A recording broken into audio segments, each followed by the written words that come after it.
Olá, eu sou Mauro Belo Schneider e está começando mais um episódio do podcast do Geração E, cada um da sua casa. Comigo aqui na apresentação, minha colega Isadora Jacob. Oi, Isa. Oi, isso aí. Hoje, além da gente estar nas nossas casas, cada um assunto também passa por aí. Como que está a situação das feiras de rua de Porto Alegre com todo mundo dentro de casa? E para tratar sobre esse assunto, a gente está recebendo aqui a Viviane Lemos, da BPS Poa. Bom dia, bem-vinda, Viviane. Bom dia, Mauro. Bom dia, Isa. Muito obrigada pelo convite, é um prazer estar aqui. E também a gente está recebendo a Natália Guasso, criadora do BRIC dos Desapegos. Olá, Natália. Bom dia, obrigada pelo convite. Bom, Nath, vamos começar contigo então. Nos conta como que tem sido esses últimos meses para o teu projeto. Sempre dá um nervoso de falar sobre isso, mas depois do susto inicial, as coisas andam indo até interessantes, eu diria, né? Financeiramente não é a mesma coisa, né? Acho que para ninguém, mas as portas que se abriram no mundo virtual, eu começo a enxergar futuros, né? Mas assim, o BRIC Desapegos ele existe há 9 anos, né? Eu nunca tinha pensado em fazer feiras online, e o BRIC ele sempre conversou e disse e pedia para as pessoas: vamos passear na feira, conhecer as pessoas, ver os brechós, se reconhecer, se identificar, enfim, porque o brechó, ele, como são peças únicas e tu tem que trabalhar essa ideia do brechó ainda, né? Agora tá mais disseminado, mas na época que eu comecei, tu tinha que educar as pessoas, aí tu tinha que fazer uma feira que fosse linda visualmente, e tu fazer toda uma comunicação, e enfim, é uma educação, né, para o brechó ser disseminado e ficar bonito. Então foi um susto mesmo. Eu nunca usei as redes para esse fim, né? Só para divulgar, e nunca tinha me inteirado muito, né?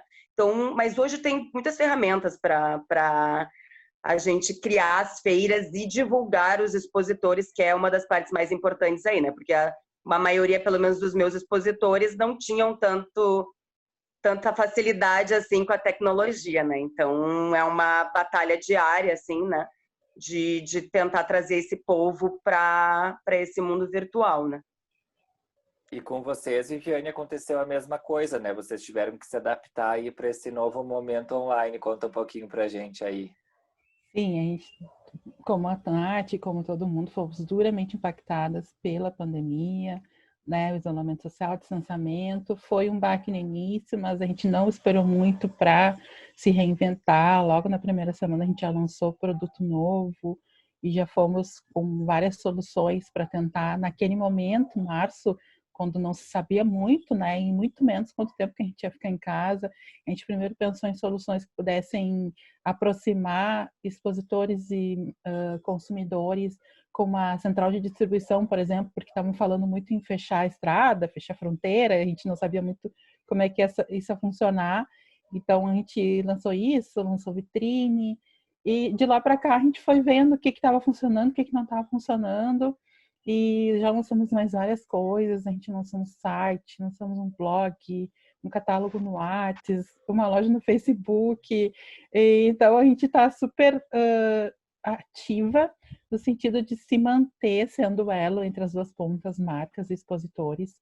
E a questão virtual nos possibilitou alcançar novos públicos, tanto de marcas quanto de visitantes, né? Então, a gente tem o canal Shop Plus, que é o nosso programa, que é o carro-chefe agora, na feira, nosso produto estrela, como a gente chama, que é o que está performando melhor para vendas, onde as pessoas, cada um está na sua casa, tem a experiência mais próxima de ver o produto em detalhes, porque é por vídeo, né? Uma live de vendas por vídeo, e a gente roteiriza essa live, a gente ensaia com o expositor para que ele tenha também o melhor desempenho possível, né?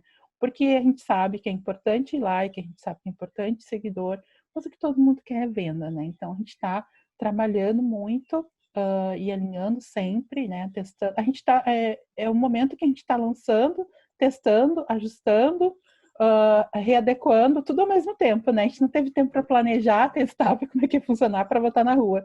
Então, está sendo muito interessante. A gente criou uma presença online muito mais forte do que a gente tinha, muito mais sólida. E está sendo incrível ver que as visitantes continuam achando a feira, na feira, aliás, tudo que elas precisavam. Porque o site, o catálogo e a loja, elas têm esse papel, né? Que a pessoa entra ali e se resolva como ela fazia na feira física. E além disso tudo, vocês também criaram um movimento das feiras juntas, né? As feiras unidas. Queria que vocês comentassem um pouquinho disso, de como que esse movimento aí de união, né, de todos esses empreendedores, além de vocês duas, né, vários outros, que como isso fortalece, né, o segmento de vocês nesse momento. Com esse primeiro susto, eu comecei a pesquisar, me organizar, estudar muito, a entrar em todos os cursos. Eu ainda estou entrando em todos os cursos que tem gratuitos, para começar a criar esse mundo virtual. E aí eu comecei a pensar que por que né, as feiras, né, não estão unidas ainda, né? Tipo, eu mesma me autocriticando e analisando. E aí eu vi que já tinha as mulheres, todas elas já estavam se organizando e ativas, né, na internet, enfim, nas redes sociais. Então, eu abri um grupo no WhatsApp e chamei a Feira Me Gusta, com a Pamela, BPS com a Vivi, Camila, da Open Design, e Fernanda do Café com Bazar, que são as feiras que estão ativas, né, na internet, que estão com ações, que conseguiram unir forças assim para conseguir, porque não é fácil, né? Para quem faz feira presencial, não é fácil. A gente nunca pensou nisso. A gente sempre contou com essa coisa de pessoas, né? De olhar, de envolver, né? Não de ter essa coisa tão distante, que hoje em dia já não é mais, né? A gente começou a entender que não é mais. Mas, enfim, essa união, então, surgiu para a gente conversar sobre esse momento, em possibilidades de união e de como a gente processa tudo isso, e também como a gente pode contribuir para os expositores, que, né, é um segmento que a gente sempre investiu e incentivou, e a gente não pode chegar agora e simplesmente abandonar, porque muitas pessoas dependem da gente, né? É uma maneira de elas se divulgarem, porque a gente tem uma rede de contatos, porque a gente trabalhou isso, a gente fala com a mídia, fala com o Estado, fala com o governo, enfim, tem diversas maneiras aí e de ajudar, às vezes, nas coisas mais básicas para esses expositores terem entrada. Existem feiras que têm uma curadoria, né, de pessoas que já estão inseridas, mas Brick Desapegos, BPS e Me Gusta, por exemplo, são feiras abertas, que deixam as pessoas e inserem elas. A gente não proíbe, né? A gente tenta sempre que essas pessoas tenham espaço, né? Oportunidade. Então, a Feiras Unidas é uma alegria, assim, porque também é essa coisa do apoio mesmo, de a gente conseguir até falar sobre as angústias, sobre o que cada uma está fazendo, o que está dando certo. A gente, inclusive, agora está num outro grupo maior ainda, de São Paulo. Então, está sendo muito interessante esse trabalho coletivo, que na verdade a gente sempre foi coletiva, só que acho que faltava mesmo essa coisa coletiva muito mais macro, que inclusive está a nível nacional, de sustentação da economia criativa, que não é só os nossos empreendedores daqui do estado ou de Porto Alegre, né? Mas existe toda uma rede grande que deve ser fortalecida, porque é essa rede que vai sofrer nessa pandemia. Não são as grandes empresas, não são as grandes marcas, são os pequenos empreendedores, micros, enfim, que a gente precisa, né, gerenciar, ajudar a apoiar. As feiras, na verdade, elas são muitas vezes a porta de entrada para os pequenos empreendedores que ainda não têm, né, a capacidade de arcar com um custo fixo de uma loja. Então, as feiras, elas têm muito esse papel, né, de dar aquele pontapé. Muita gente começa em feira e depois vai crescendo e, enfim, adquire uma loja. Mas o papel social de vocês é muito importante. Uhum. Com certeza. Nath, eu só queria complementar que tu não citou a Suzana, do Tô na Rua, também faz parte do movimento, a Suzy. E só para alinhar também com a fala da Nath, ao meu ver, o que foi mais relevante na criação do grupo foi essa questão de se perceber entre iguais, de entender que não está sozinho, que as nossas dores e angústias como empreendedoras de eventos, que possivelmente vai ser um dos últimos a retomar pleno, é igual, né, as nossas dores, nossas preocupações financeiras, né, de como que a gente vai manter os nossos projetos, os nossos sonhos. Então, a gente encontrou nesse grupo essa identificação, né, nessas meninas que estavam ali, como a Nath falou, tem um grupo de São Paulo, que tem outras feiras de todo o Brasil, aliás, dentro desse grupo também se organizando, todo mundo muito conectado nessa ideia de que a gente precisa manter os nossos negócios e que a gente tem um papel incrível na economia, porque a gente é o elo entre essas duas pontas. Então, o nosso valor é incrível, a gente tem que fazer esforço realmente para manter as nossas feiras vivas, né, no online. Tem gente que em alguns lugares já estão retomando, enfim, mas é super importante ter esses espaços e se encontrar, né, com as pessoas no virtual, nesse sentido de se achar entre iguais. E, gente, quando a gente pensa em públicos de feira, eu vejo que tem dois públicos bem diferentes, né? Tem aquele público que vai na feira de vocês porque já sabe o que quer comprar, vai lá porque sabe que vai, né, enfim, encontrar as marcas que já conhecem.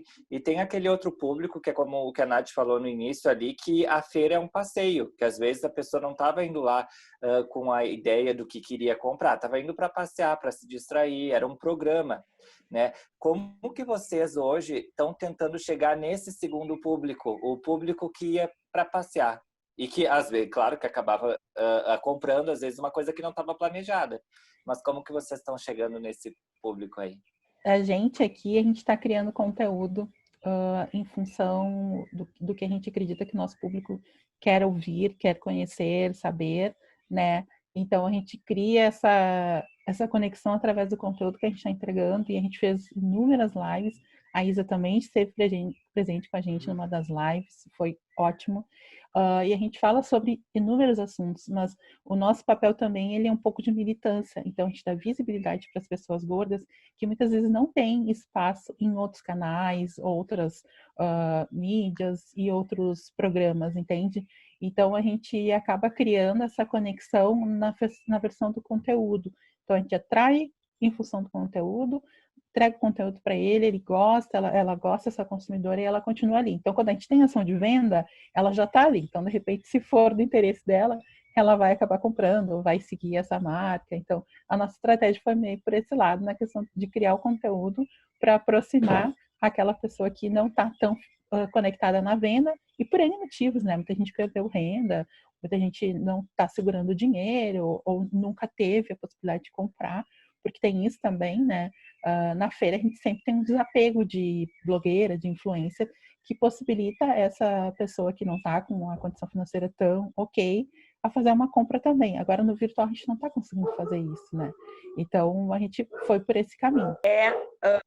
Os nossos projetos, tanto o BRIC como a BPS, eles dialogam muito nesse sentido da militância, né? O BRIC sempre foi uma feira ativista, né? Primeiro com o desapego, criando tentando que as pessoas entendam, né, o porquê do consumir e como consomem, né? Por que esse consumismo desenfreado, né? Que é essa primeira a abertura do armário, né? E também trabalhar o brechó, a moda sustentável, sustentabilidade, enfim. Então, o conteúdo é também essa maneira de trazer esse público que antes só passeava e queria bater papo, né? E que sempre trouxe conteúdo, porque a gente sempre precisou do conteúdo para sobreviver, não só para, né? Tem que conversar com as pessoas, questionar elas, o que elas entendem por moda sustentável, por que elas não gostam de brechó, qual é o motivo, vamos desfazer esses estigmas, todas essas coisas que criam na gente e que não é verdade, né? Então é isso, o conteúdo realmente é a nossa força aí para trazer esse público que não consumia e também ama as feiras, né? Porque, na verdade, A feira não é uma obrigatoriedade ser uma feira de compra. A gente sempre também fez esse papel, assim, de tu não pode... Chega numa loja, tu tem que comprar alguma coisa, senão tu se sente mal. Não, gente. A gente tem várias oportunidades, né? Quando tem dinheiro para comprar, tu compra. Né? Também não pode ser essa coisa, essa mesma coisa, né? Essa coisa de consumir o tempo inteiro e vamos lá, tem que comprar. A gente precisa de um respiro. As feiras dão esse respiro também. E não sei se vocês já imaginam assim um pouco isso, porque, claro, apesar de não ser o cenário de março, a gente ainda continua cheio de incertezas, né, de como que vão ser os próximos meses. Mas não sei se vocês já imaginam de alguma maneira como que vai ser o modelo de retomada, assim, até em termos de estrutura. Não sei se vocês já conseguem tornar isso palpável, assim, de alguma maneira. A gente, na feira, a gente conversa muito sobre isso, mas o difícil agora é ver um cenário de tantos meses ou tantos dias, semanas, porque tá tudo mudando muito rápido, né, gente? Então, tipo, há um mês atrás, 2 meses, era impensável fazer um evento teste como tem essa semana aqui em Porto Alegre, na Fiergs, ou na Araújo Viana. E vai acontecer, né? É real, é muito... Tá para acontecer. Eu vou, inclusive, no da Fiergs para ver, porque a gente precisa ver o que vai ser exigido, porque isso vai impactar, inclusive, no custo do expositor, né? Porque vai ter uma série de exigências que a gente vai ter que se adequar, enfim, e de contrapartida, possivelmente, a gente não vai poder ter o mesmo número de expositor, a menos que a gente procure um lugar maior e mais amplo, que talvez nem tenha, ou financeiramente não seja tão viável, né? Então, nós na Feira de Moda Plus Size, a Gisela, minha sócia, já decidimos e já comunicamos que este ano a gente não vai fazer evento grande, pelo menos. A gente está desenhando um outro tipo de atividade, mas não feira tradicional como a gente tinha. E a gente só vai desenhar 2021 quando a gente tiver um pouco mais de informação em função de vacina ou de controle de casos. Então, porque senão a gente se programa e começa a gastar energia numa situação que a gente está projetando e aí pode acontecer alguma coisa e todo aquele nosso planejamento foi por água abaixo, como aconteceu em março, quando a gente estava com o planejamento do ano inteiro completo e um monte de coisa para acontecer. Então, a gente já tinha até encomendado, quando começou o primeiro caso, a gente tinha encomendado, para você ter uma ideia, álcool gel para dar de brinde para os visitantes, porque a gente sempre dá brinde. Então, a gente já tinha achado não tinha nenhum morto no Brasil, não tinha nenhuma situação de pandemia como se pintou. E a gente já estava pensando, não, vamos colocar, dar álcool gel pro pessoal, não tá todo mundo de máscara e tal. Tipo, super que ingenuidade, ingênua, né? super ingênua. E aí, no fim, foi tudo por água abaixo. Então, a gente está com muita cautela, né? A gente está aguardando um pouco mais de informação para a gente poder desenhar um planejamento a médio prazo, porque o curto prazo não está dando para a gente manter, né? Então, a gente quer um pouco mais de informação para tentar um planejamento a médio prazo. E vocês, Nath? Não, isso é igual para todas, né? Porque a maioria das nossas feiras, né? Dentro desse nosso selo, nenhuma trabalha com parceiros ou patrocinadores, né? Então, somos independentes. Então, quem nos remunera ou quem remunera toda essa produção são os expositores. Então, tudo é pensado em cima disso, enfim. Então, é muito complicado a gente pensar em feira presencial sem ter um mínimo, assim. E a gente não tem porque muda o tempo inteiro. A gente está observando todas as feiras, ou enfim, já os movimentos que estão ocorrendo, mas aqui ainda não tem. Agora a gente talvez tenha alguma base para trabalhar, assim, né, com esses testes, mas é complicado porque somos diferentes desses que vão acontecer, né? Inclusive, nós eles nem nos entendem ainda, então por isso que a união do grupo também é importante, porque a gente também vai ter que batalhar aí por uma visibilidade, né, dessa economia criativa que não é só nós, feiras, mas outros que integram, né, essa economia, porque apesar de o governo do Estado apoiar a teoria ali e termos algumas secretarias, na prática é um pouco distante, assim, né? Até em verbas e em várias questões. A gente está com uma proximidade, né? Inclusive com o RS Criativo, que está sendo bacana e acho que tende a crescer e é importante porque envolve muita gente, realmente. A minha feira, às vezes, faz eventos com 80 expositores, a Me Gusta faz com 100 expositores, estou na rua também, fora todo o staff. Então, assim, a Open Design, tem feiras grandes que tem muita gente envolvida, né? Então, é complexo, né? A gente também não pode, nesse momento, cobrar umas taxas absurdas, enfim, todo um processo de penso, né? De como isso vai voltar e como a gente vai poder realizar, né? E se encaminhando para o fim, enquanto não voltam as feiras de vocês, né? O que vocês têm observado nesse contato com os empreendedores que fazem parte das feiras de vocês? Quem é que está qual é o perfil de empreendedor que está conseguindo sobreviver? O que eles estão fazendo, né, para superar esse momento, nesse momento? E se vocês puderem dar alguma dica também para essas pessoas de como passar de uma forma um pouco mais, né, leve aí por essa situação. Uhum. Bom, assim, vou falar então. Eu tenho expositores que estavam muito focados e já acostumados com as feiras presenciais, e eles têm outros métodos, né, de venda fora a feira. Alguns loja física, outros são itinerantes, tem venda em praça também. Tem uma prática histórica dos brechós que elas vendem e tem desapego e trocam, é uma loucura. Eu acho interessantíssimo, acho lindo. Então, essas expositoras minhas que eram fixas, nenhuma está comigo nesse momento agora. Tentei que elas se inserissem, enfim, mas não se inseriram, continuam com algumas coisas que elas já faziam, né? Mas não estão nessas feiras online, né? Ainda, né? Claro, porque na verdade a gente é muito intenso, mas não é um curto período, né, de tempo. Não é assim, meu Deus, tem gente que daqui a pouco vai entrar, enfim. Mas o que eu tô tendo bastante são brechós novos, né, de fora de Porto Alegre. Muito felizes da vida porque podem participar do BRIC, porque antes era difícil essa coisa de vir para cá, de se deslocar, né? Então, brechós que já estão no mundo virtual, a maioria meninas jovens, né? Que manjam muito, até às vezes melhor que eu, né? Porque já estão inseridos, já vieram com essa tecnologia, então e já inovando, né? E usando todos os recursos. E curtem essa coisa do coletivo e entendem a sustentabilidade e a ideia de se inserir num grupo para trocar, para compartilhar informações, enfim.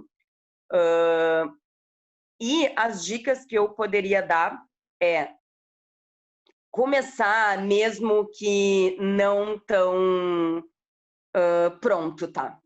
Porque eu vejo isso muito e isso é um fato, assim. As pessoas, porque eu vou começar só quando eu tiver umas fotos lindas, realmente com modelo. Gente, não precisa disso. É bem simples, na verdade, né? Pode ser bem simples e tu pode ter um estilo só teu. Eu vejo muitos brechós aí nas redes sociais que eles têm, assim, é super simples. Eles penduram uma peça na parede, tá lindo, sabe? Não precisa de muito. Às vezes tu fica assim, não vou entrar porque as pessoas estão... Mas não são todos. Tem maneiras simples, com o celular, tu fotografa as peças e depois tu te programa, te une a outros grupos, né? Pesquisa, tem milhões de cursos hoje gratuitos. É impressionante. Eu fico chocada, porque só eu já fiz uns 10 e são de conteúdo mesmo, né? Não são coisinhas, são coisas legais, assim, que tu aprende bastante a pesquisar. A gente tem todo mundo na internet e, claro, as pessoas que estão dispostas a ajudar, né? O BRIC, por exemplo, já fiz milhões de possibilidades e vamos junto, vamos começar, a gente faz isso, pede ajuda para essa aqui. E assim a gente vai, né, se ajudando, né? É um momento de se ajudar e de testar, não tem problema errar, sabe? Não é uma coisa grave. A gente só não pode ficar paralisado, sabe? Porque isso eu acho que é uma coisa que vai dificultando a nossa entrada depois. E aí sim, eu acho que a gente começa a ficar um pouco para trás das coisas, né? Porque quando tu tá inserido, tu já se motiva, tu já começa a entender mais, e aí tu fica feliz que tá dando certo, e aí tu vai buscando mais, e é mais fácil, assim. Cada um tem o seu tempo, claro, mas começa. Monta ali uma rede social, ou se já tem, vai pedindo ajuda, porque esse é o momento que eu peço ajuda o tempo inteiro. E isso é a base da produção. Toda produtora pede ajuda. É rede de contatos que faz ser uma produtora. Então, é a tua coragem e falta de vergonha que te faz ser um empreendedor também. Então, eu acho que é mais ou menos isso. Aqui com os nossos empreendedores, eu percebo que muita gente não estava preparada para ir para o digital. E foi um baque para eles. Eles não tinham uma rede social minimamente organizada. Tem muita gente que não tem dinheiro para pagar, não tem vontade de aprender. Então, acabou que ficou paralisado, realmente, né? E a gente tem um perfil também de empreendedor que muitos deles não são a única renda. Quem é a única renda teve que se mexer. Mas quem não é a única renda, dá muito trabalho, não sei o quê, vamos ver como é que vai ficar, e acabou esperando. E talvez vai ter que, né, correr muito atrás quando a coisa começar a caminhar, né? Então, a gente percebeu inúmeras dificuldades com os nossos empreendedores, inúmeras, a gente desenvolveu outros produtos para que a gente pudesse ajudá-los, né? Além da feira, a gente faz consultoria para pequenos negócios, para poder que eles se estruturem melhor e possam alavancar as suas empresas, seus empreendimentos. E uma das coisas que a gente percebeu muito, eles não estavam minimamente organizados para vender. Quem não tem site, não quer criar site, porque agora o Google está fazendo site de graça em parceria com a Loja Integrada, né? Falei para eles, daqui a pouco é de interesse, né? Porque uma coisa que eu faço muito é dar informação que seja relevante para eles. Eu não só para o expositor, né? A gente não só manda prospect de produtos que a gente está vendendo, mas também a gente dá informações de outras coisas que estão acontecendo, que possam ser relevantes para eles, infográficos, pesquisas e materiais de interesse. Então, isso a gente pôde apontar que foi uma grande dificuldade. Algumas marcas já fecharam, lojas físicas, muitas já fecharam. Isso vai encolher ainda mais o segmento, vai diminuir a oferta. Isso é muito negativo para o segmento no geral, porque a oferta ela já não é tão grande, né? Isso vai fazer com que o nosso consumidor tenha dificuldades de encontrar os seus produtos, e é por isso que a gente está muito focada em dar esses canais para os empreendedores, né? E uma dica que a gente pode dar é não peça ajuda, realmente, né? Não fique só esperando a cenas do próximo capítulo, né? Nada melhor de começar hoje do que a gente tem. Esse é um mantra do empreendedor, né? Outra coisa é melhor feito que perfeito. E foi assim que eu comecei. E acho que muita gente tem histórias bem parecidas. Tem que se movimentar, né, gente? A gente tem, no Brasil, são mais 9 feiras de moda plus size, eu acho, tá? No Brasil, que tem, como é que chama? Distâncias continentais, como se fala, né? Imenso, né? Olha o tamanho da população. Mais da metade da população é considerada acima do peso, né? São pessoas gordas. No entanto, a gente só tem 5% da indústria produzindo acima de 46. Então, tem muita gente precisando, buscando moda plus size no Google. Tem muita gente interessada em comprar. O segmento ele cresceu 21% nos últimos 3 anos. A gente aqui tem conseguido fazer vendas significativas para os nossos empreendedores. Então, é uma oportunidade de negócio. As pessoas podem, sim, ter bons resultados empreendendo no segmento, desde que elas tenham um alinhamento bom, elas tenham um posicionamento, e que não parem, né? E isso que é importante, fiquem em frente. Então tá, gurias, muito obrigada pela presença de vocês no nosso podcast. Tenho certeza que vai inspirar outras feiras aí, Brasil afora, que nos acompanham. Esperamos vocês duas em geraçãoe.com, todo mundo que está nos acompanhando também, né, Mauro? Isso aí, porque esse conteúdo, aqui, além daqui do podcast, ele está disponível também em vídeo, em formato texto, e também vai ser publicado na nossa versão impressa, porque a gente é multimídia. Obrigado para quem acompanhou, independente da plataforma aí. Isso aí, gente. Muito obrigada. Até a próxima. Tchau. Tchau, tchau.